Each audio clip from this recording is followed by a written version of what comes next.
How's it going? Today I've got with me Vlad from Photon, one of the Radix grant winners. We got the beautiful booth here, it's real cool. Yep. Vlad, tell us a little bit about your project. They're building a high-speed, real cool marketplace, so let's hear about it, man. Yeah, so hi, I'm Vlad. I'm one of the two co-founders of Foton. Foton is an NFTs marketplace built on Radix. We're also one of the 6 grants winners on Radix. So yeah, what differentiates our marketplace is that we're trying to make creation of NFTs as easier as possible. Cool. So that we can onboard newcomers from outside even crypto space, let's say, to allow them to make and mint NFTs easily.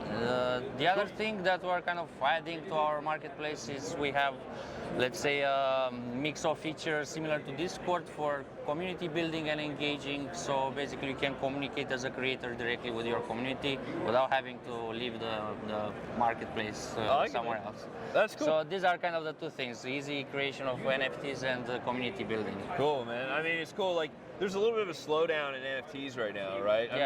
How do you anticipate to combat that? You know, like drive in extra traffic to your project. Like, how's that going to go? Yeah, so building on this easiness of kind of minting and kind of building communities around NFTs. Cool. We are targeting outsiders from the crypto sphere, and like this we kind of piggyback on different industries. I don't know, we're targeting later on gaming industries so that developers can create NFTs in advance before developing their games, and with the revenue they are kind of collecting from these NFT sales, they can start building their game. So like this, we are targeting audiences outside our typical crypto NFT collectors, let's say. Cool. Further down the line, we want to launch also some standalone stores for NFT selling and trading, so it will be like a white labeling of this. Standalone stores, what do you mean by that? You can think like Shopify stores, for example, but for NFTs. Cool. So like this, we are targeting later down the line the Web3 e-commerce, if you want to call it like that. You see nowadays also Amazon kind of trying to jump on this NFT kind of integration into their marketplace. So every time you're buying some items on Amazon, you get also some NFTs kind of mirroring these assets or physical items that you're buying. I like it. Cool. Yeah. Last time I was talking to you about you guys are going to try and do some stuff with Unreal Engine 5. That's a huge hot topic in the gaming world, right? Yeah, this is kind of a topic around the SDK that we are kind of advertising a bit in the community. Cool. This is a bit also down the line, but the idea is that we are kind of trying to build a set of tools for game developers to integrate into their engines or the specific engines that they are kind of building, either Unity or Unreal Engine. Mm-hmm. So like this, they kind of get revenue by selling these NFTs in advance, and later on they can plug through these plugins into their gaming engines, the NFTs. Cool. So basically you have also kind of an interoperability. If more kind of developers are using our tools, they can swap these assets from one game to another. Okay. And later we are planning also... You should swap between games, right? So could I say hypothetically Apex, right? I play Apex and one of my buddies play Fortnite, right? Yeah. Like different shooters. Will you be able in the future with your guys' platform to be able to maybe swap say a skin from one game, like an Apex game to another game? Building on this idea of skins, actually, that's the kind of thinking behind it. You would want to import a weapon from Fortnite to, I don't know, Unreal Tournament or something like that. Cool.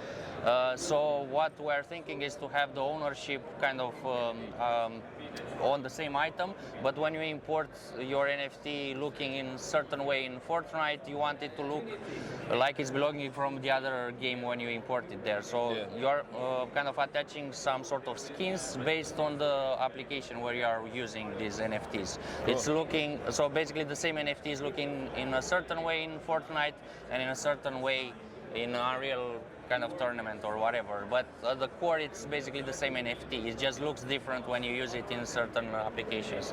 So this is a kind of model of skins that we want to apply once the marketplace is up and running. Cool. And we kind of target more the gaming when marketplace? When? Well, actually we were trying and demoing it. Because I know we have some little bit of beef, you know what I mean? Yeah. The community knows, but at the same time, we're chill. We're all Yeah, here it's having true. a I good mean, time. we get a lot of kind of, I don't know, Slack, whatever you call it, because we're not live yet, but we were trying to launch it for this consensus, but we have still some bugs to fix.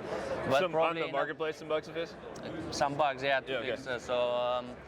In the coming week, probably it will be live, the first version, so we allow kind of the large public to upload their collections and kind of play with the platform a bit, get some feedback. Sure. And the idea is that until Babylon smart contracts kind of are deployed on the mainnet, we onboard a lot of creators and we have content, so that day one when Babylon is going live, we have the trading switched on, so basically the whole kind The of whole part, thing will be ready to go. Yeah, the part is Are you guys going to integrate with the Radix wallet? How's that going to work? Yeah, we will integrate, of course, with the Radix wallet. Actually, even now when we are going to launch, we integrated with the Stream wallet in a similar fashion. You are scanning. You guys made the Stream wallet, right? Yeah, we're That's also cool. having a Stream wallet. So you are scanning a QR code on our marketplace. When you want to log in, click the connect button. And after you scan it, you're already logged in. You see your address there with the wallet. So Cool. it's kind of similar to the Radix main wallet. So when we switch to Babylon, you can use the official wallet as well to kind of connect. That'll be cool. Everyone's really excited to see that. Yeah. And one thing I want to ask, what's your favorite thing, most excited about for NFTs in the future?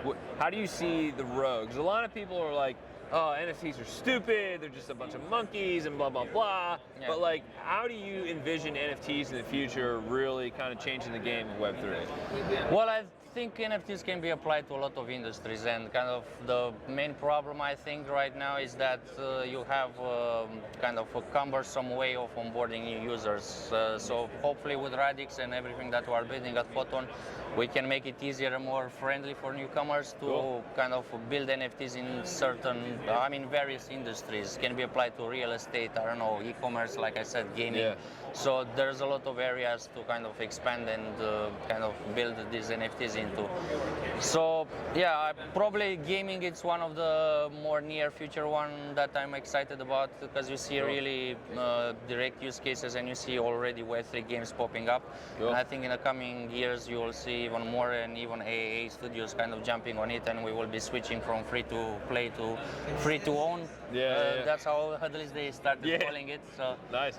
I think gaming will be the next big industry kind of to adopt NFTs. Yeah, I feel that's a huge thing, and I think skins and, like you said, the transferability between games is going to be really cool, right? Yeah. So, if you guys can pull off that aspect of it and kind of get some partnerships on deal with some bigger names, I think that's going to be really important in the future. Yeah. So. It's pretty interesting. Yeah, exciting 100%. area. Yeah, it is exciting. If you look at, I don't know, Valve and what they're doing with Counter-Strike, for example, they have an industry of kind of hundreds of millions just in skins, and basically you are stuck on their platform. But if you put them as NFTs, basically you'll be able to kind of really own them. Even if the platform goes out, someone else from the community can come and use them. So it's not like a dead project after the company goes bust. So. Yeah, man, I like it. So if you have one thing to leave kind of listeners, viewers with, what would it be? One piece of advice, one kind of thing, what would it go?